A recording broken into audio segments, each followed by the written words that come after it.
Terrifying moments for a woman who woke up to a strange man in bed with her. The woman screamed. Her brother rushed in to help and tried to fight the offender off. That break-in happened early this morning in the 500 block of Webster Drive in Huntsville. WFF 48's Elizabeth Gentle caught up with the victim. Elizabeth, emotions were running high.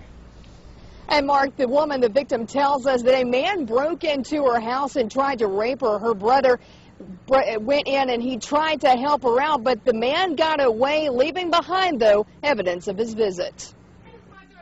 Kelly Dodson was asleep with her little girl inside their apartment on Webster Drive when I was attacked by some idiot from out here in the projects. Dodson says her attacker used a garbage can to climb onto the unit's ledge, opened the upstairs window, and then he got in bed with her. He tried to rape me. He tried to pull my clothes off. Dodson struggled with her attacker, knocking over items in her bedroom. Antoine Dodson heard his sister scream and ran to help. Well, obviously, we have a rapist in Lincoln Park. He's climbing in your windows. He's snatching your people up, trying to rape them. So y'all need to hide your kids, hide your wife, and hide your husband because they're raping everybody out here. The attacker got loose and went out the upstairs window, but he did leave something behind. We got your T-shirt. You done left fingerprints and all. You are so dumb.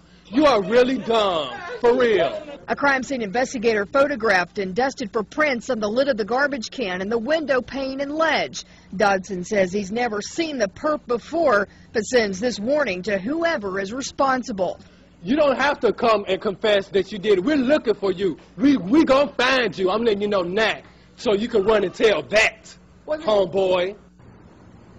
Now, if you have any information on this crime, you're urged to call Huntsville Police Department. We'll have much more from the victims of that attack coming up tonight at 6. Reporting live in Huntsville, Elizabeth Gentle, WAFF 48 News.